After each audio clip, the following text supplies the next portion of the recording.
game development using phaser, bounce off the wall. And this is pretty much what we have from the last video. If I refresh it, we have this ball that is moving forward, and right now we're gonna pretty much make it bounce off the wall. So this is the 6th step out of the 16 game phaser tutorial. You can check it out. You can find the source code. So this is the GitHub repository, you can check it out here. This is the lesson 6. Okay, so now that physics have been introduced, we can start implementing collision detection into the game. First, we'll look at the wall. So bouncing off the world boundaries. The easiest way to get our ball bouncing off the walls is to tell the framework that we want to treat the boundaries of the canvas element as walls and not let the ball move past them.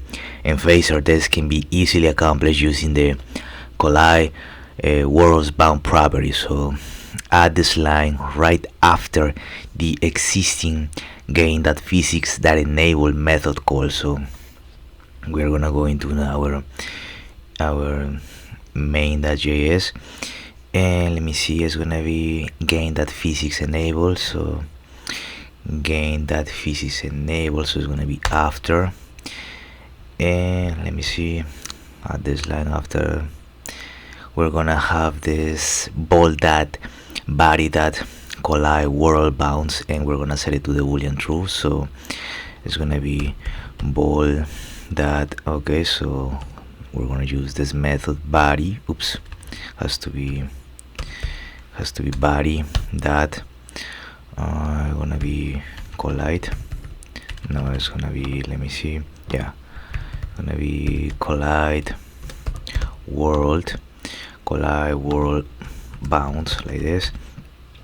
Okay, we're using camel notation, and we are gonna set it to this boolean true. So we have that. Okay, so we're setting it to the boolean true. Now the ball will stop at the edge of the screen instead of disappearing. So let's see if this is true. Let's refresh it. Oh, okay, so without refreshing it, as you can see, the ball is stopping, and now it's going vertically down, and then it's moving to the right. So we can refresh it, and this is what we have so far. So let's keep moving. Okay, so now the ball will stop at the edge of the screen instead of disappearing, but it doesn't bounce. To make this occur, we have to set its boundaries at the following line below the previous one. Okay, so below the previous one, we're gonna have the ball that body that bounce. So we're gonna have the ball, okay, it's gonna be ball that body that bounce, and we're gonna set it to true. Let me see. Oh no, we're gonna use this method. We're gonna use the bounce. Okay, it's gonna be bounce that set, and we're gonna pass in 1. So semicolon at the end. So we have ball that body that bounce that set, and we're setting it to 1. So let me see, now it's bouncing off. Okay, so yeah, right now it's okay. So we have this ball, and now every time it touches the walls, in the up and the bottom and the top and the left and the right, is bouncing off. So it's bouncing off the wall. So that's what we have so far. Try reloading index.html again.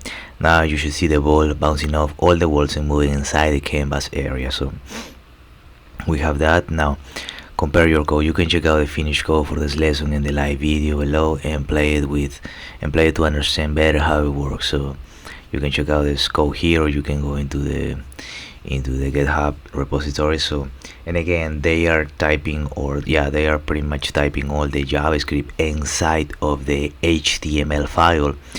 We are doing a separate JavaScript file, so that is the reason that we have our script element inside of the HTML file, and we're having a source, and we are directing it to our file here, main.js. So that's pretty much it. So that's all that we have for the bounce off the wall. So let's move to the next chapter. Okay, so now let me see, it was bounce off the walls. The next one is going to be player paddle and controls. Okay, so this is the 7th. Okay, again, you can check it out here in the GitHub repository. This is going to be the number 7. Okay, so We have the ball moving and bouncing off the walls, but it quickly gets boring. There's no interactivity. We need a way to introduce gameplay, so in this article we'll create a paddle to move around and hit the ball with. So rendering the paddle. From the framework point of view, the paddle is very similar to the ball. We need to add a paddle, we need to add a variable to represent it, load the relevant image asset, and then do the magic. Okay, so loading the paddle. First, add the paddle variable we will be using in our game right after the ball variable. Okay, so let's close this one. And where is the ball variable? So it's here. After is gonna be let paddle. Okay, just like that, let paddle. Let me see. So we have that. Okay, so we just added this variable named paddle. Then in the preload function, load the paddle image by adding the following new load that image call. So we're gonna go in the preload. Okay, so we're gonna go here and below this one, here we're gonna have pretty much the same. It's gonna gain that, but this time it's gonna be paddle that image. And here again we're gonna pass in paddle, and as a second parameter inside double quotes we're gonna have in the image, and then we're gonna have in the paddle.png, like that. And nothing is gonna happen because we don't have this image yet, so that's the reason it's getting all black. But let me see if we got this code right. So game that, oops, it's gonna be game that load, I mean game that load, like that. And then gain that load that image, and then we're passing paddle image that paddle that. Okay, so we have that, but we don't have the paddle yet. So adding the paddle graphics. So just so we don't forget, at this point you should grab the paddle graphic from the GitHub and save it into your /image folder. So you can click here, and I don't have it yet, so I'm just gonna download it as well as you do it. So this is gonna be the paddle. So you just click here and download raw file, and it's gonna set it to your whatever you have it set it. So in my case it's gonna be to my download. So sometimes you have it to your CDs. So I have it here. I'm just gonna Control X so I can cut it, and I'm gonna go into my programming.js, and I'm gonna go into my game phaser,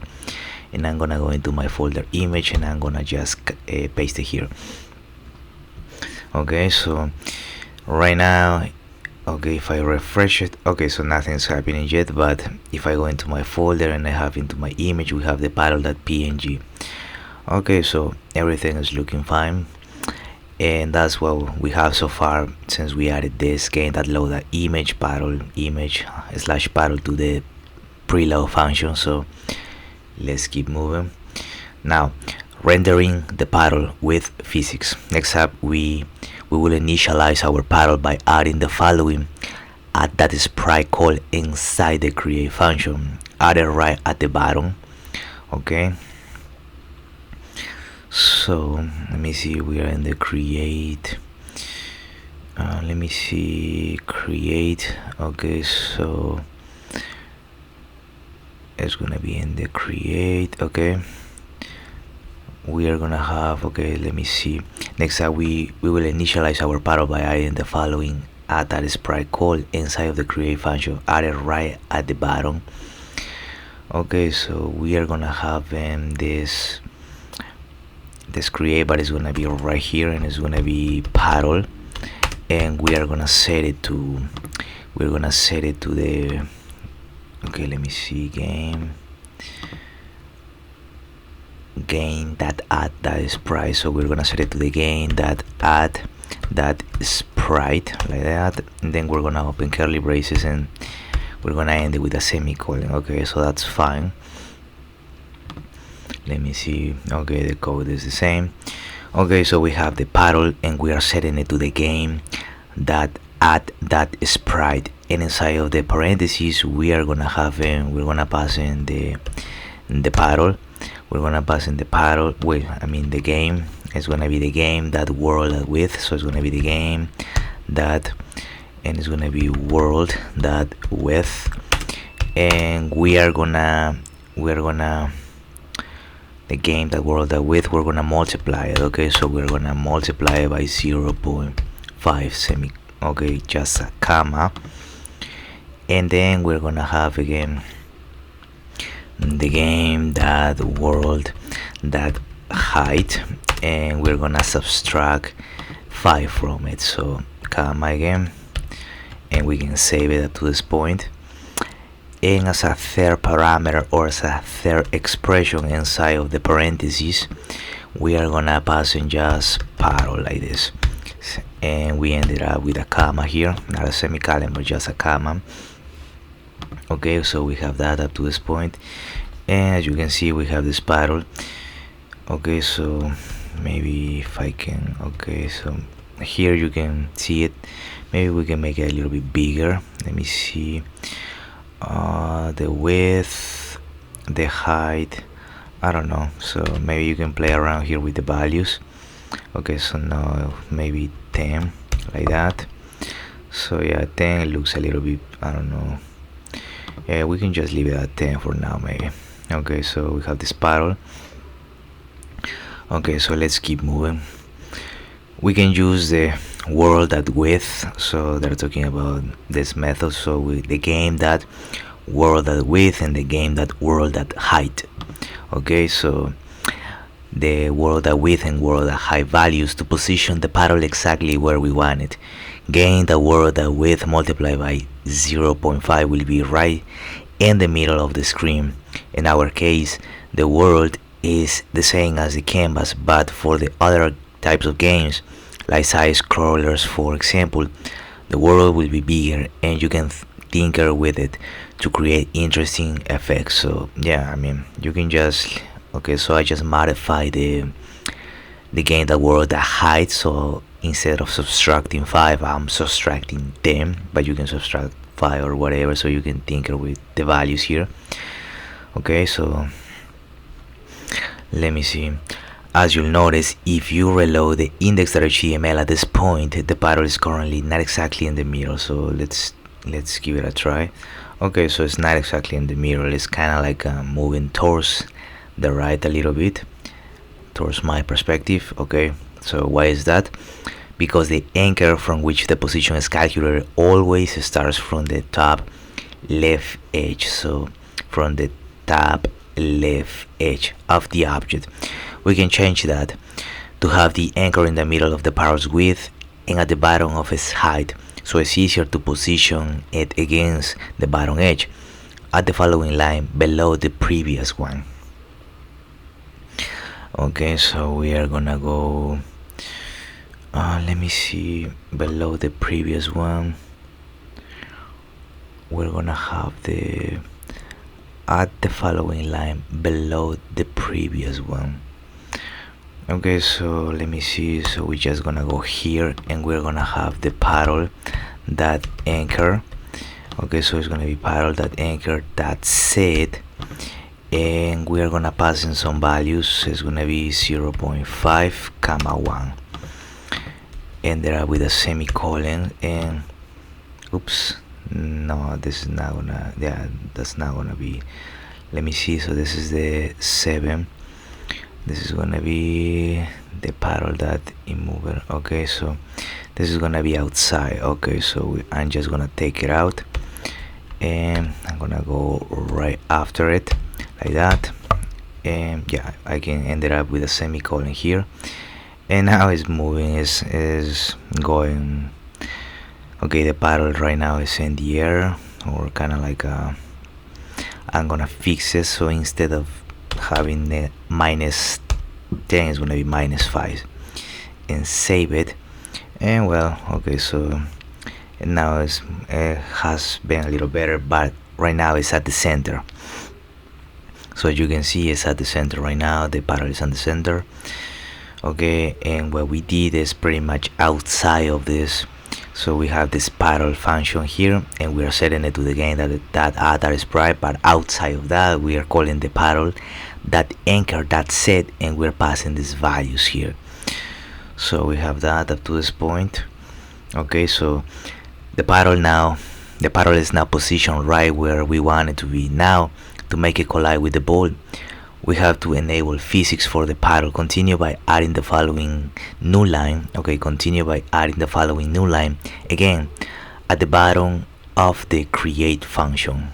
Okay, so as you can see, if I refresh it, okay, so there's not a collision, so we're gonna fix that. And let me see, so we're still inside of the function create, and just at the bottom, so pretty much below the paddle.anchor.set, we're gonna have the paddle.physics. No, I mean that game.physics that enables, so it's gonna be game.physics that enable. Okay, and inside of the parentheses, we're gonna pass in two variables, the paddle, and also we're gonna pass in the phaser, so it's gonna be the phaser. Okay, phaser that physics that arcade, like that, semicolon at the end. And let me see. Okay, so let's refresh it.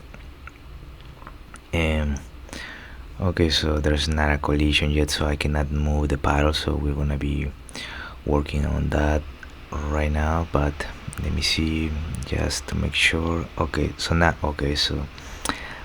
yet. So we have game that physics. Oops, it has to be physics. Just like that. Okay, so let me see, where we have game that physics that enable, then we have the paddle, and then the phaser that physics that arcade. Okay, so now let's just pretty much, okay, so we have refreshed it, and let's see. Okay, so we need to, since I cannot move this paddle, I need to wait for the ball to touch it, so it's gonna touch it. Okay, and it didn't bounce off. Okay, now the magic can start to happen. The framework can take care of checking the collision detection on every frame. To enable collision detection between the paddle and the ball, add the collide method to the update function as shown. So okay, so we needed to do this in the update. Okay, so yeah, my bad. So we have this game physics that arcade that collide, and then we pass in the ball and the paddle. Okay, so we need to go into the update, and inside of the curly braces we are gonna have in the game that physics, so it's gonna be like that, game that physics, the game that physics that arcade, so this, oops, has to be in lowercase, arcade, game that physics that arcade collide, and we're gonna pass in the paddle as well as the ball as well as the paddle, so like that, semicolon at the end. Okay, so we have that up to this point. Let me see if we refresh it. Okay, so we have that again, so I cannot move the paddle yet, but let's see if it's colliding, so we can wait for it maybe here. Let me see right now, so it's gonna touch it. Okay, so now it touched the paddle, but you can see once it touched it, it made the paddle disappear, and now the ball is bouncing off from the lateral or from the horizontal way, so it's moving in the x components or in the x axis. Okay, so we have that. Let's close this one. Okay, so the first parameter is one of the objects we are interested in, the ball, and the second is the other one, the paddle. This works, but not quite as we expected it to. When the ball hits the paddle falls off the screen. All we want is the ball bouncing off the paddle and the paddle is staying in the same place. We can set the body of the paddle to be immovable, so it won't move. When the ball hits it. To do this, add the below line at the bottom of the create function. Okay, so we're gonna go up at the bottom of the create function, and here is we're gonna have the paddle that body that immovable, and we're gonna set it so it's gonna be the paddle that body that immovable, and we are gonna set it to the boolean true. So let me see, paddle that body that in, okay, it has to be like this, in movable, and we're gonna set it to true. Okay, let me see, now it works as expected, so let's see if that's true. Let's refresh it. And again, so right now we're gonna add functionality so we can move the paddle to the right and to the left, so we don't, but right now we need to wait for the ball to hit the paddle. Right now it's gonna hit it. Okay, so as you can see, the ball hit the paddle and the ball bounce off the paddle without the paddle moving. Okay, so that's exactly what we wanted to happen, and we're gonna see it again. Okay, that's fine. So our game is taking some shape now. Controlling the paddle, the next problem is that we cannot move the paddle. Okay, so that's the problem we have been dealing with. To do that, we can use the system's default input, mouse or touch, depending on the platform, and set the paddle position to where the input position is at the following new line to the update function as shown. So we're gonna have to the new line to, okay, add the following new line to the update function. Okay, okay, so we're gonna go to the update, and below of the game.physics.archive.collide we're gonna have the paddle.x. okay, so the paddle.x, and we only want the x coordinate or just the horizontal, so I can move from right to left, left to right. So, and we are gonna set it to the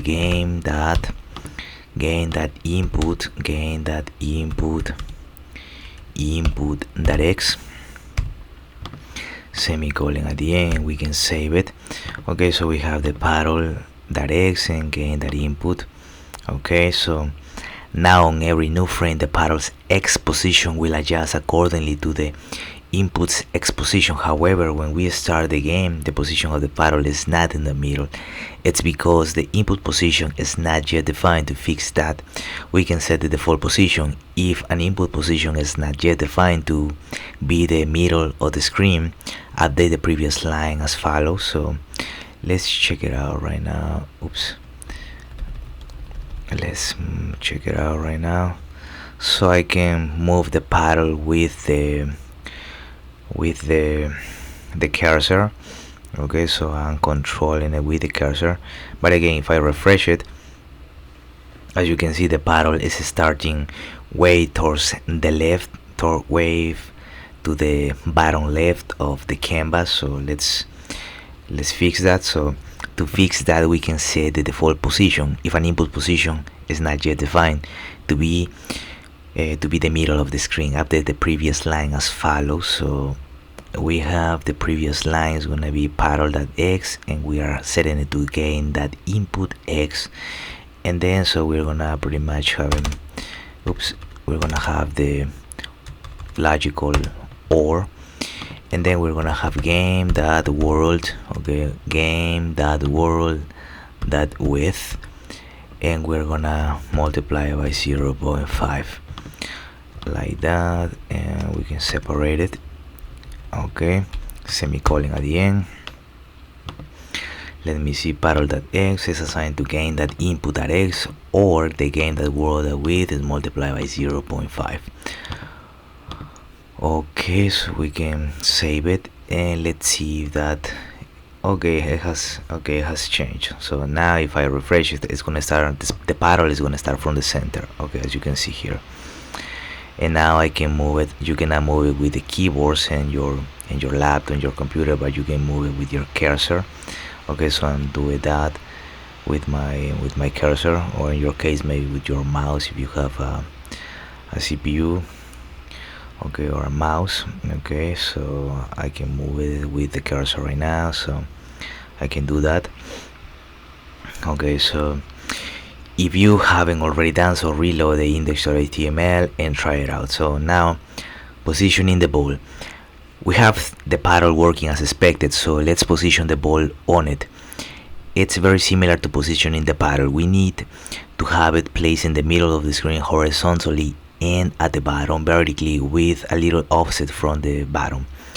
To place it exactly as we want it, we will set the anchor to the exact middle of the ball.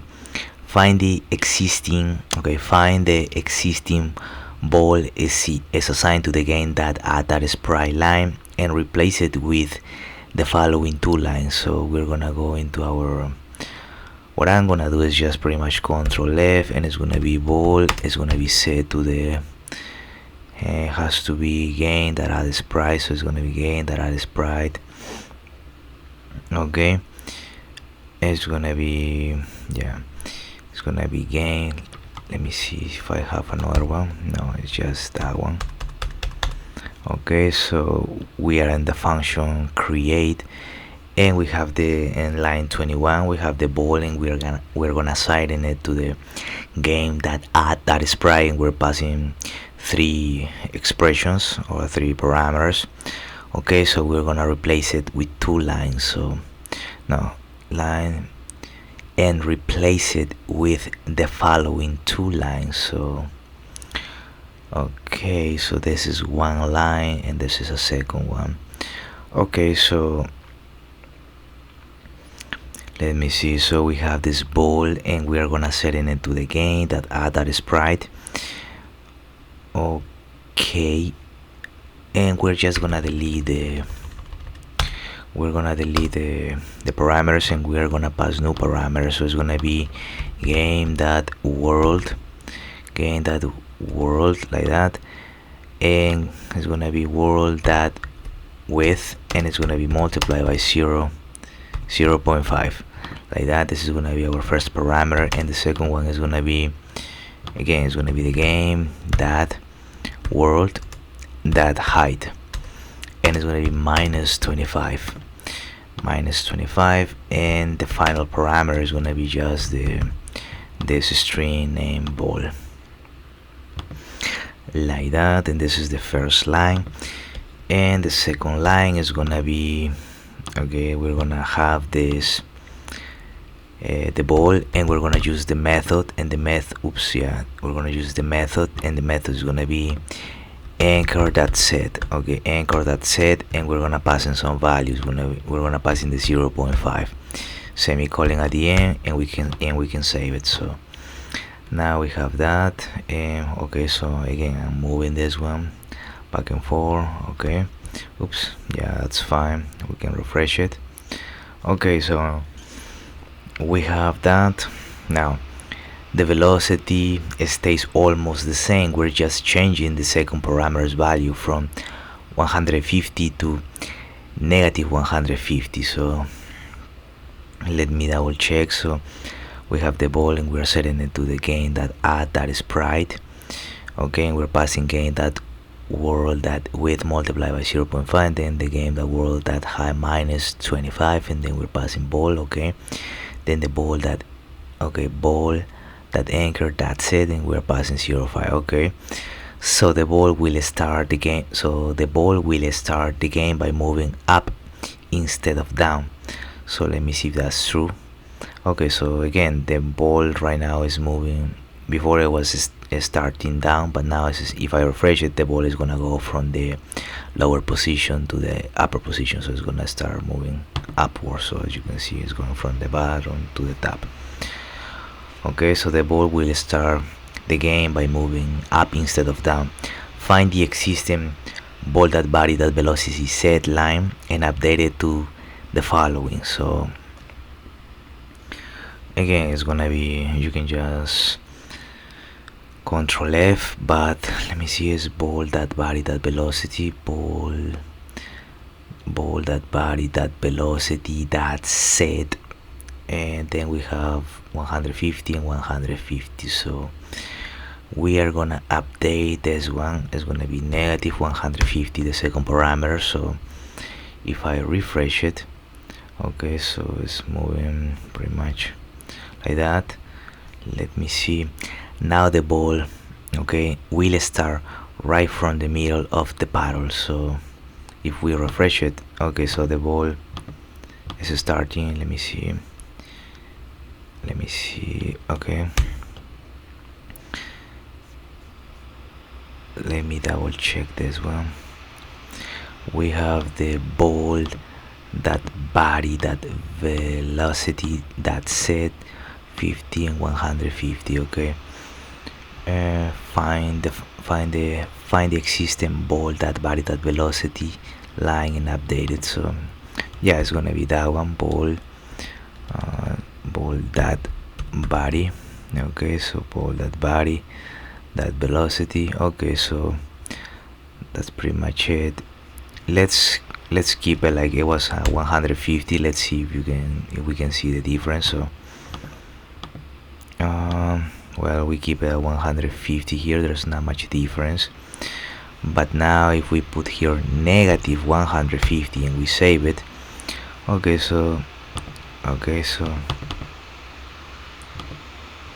yeah, you can see that it's starting from the middle. Okay, so if I refresh it, so it's starting from the middle, so that's fine. Okay, let me see what else do we have to do here.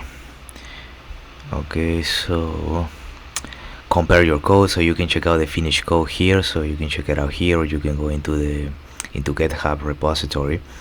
But yeah, that's pretty much what we have so far, and you can change the color here if you want of this game. So I put this one orange, and right now I'm controlling the paddle with my mouse, or in my case just with the paddle of my laptop. Okay, but that's pretty much all that we have for the player paddle and controls.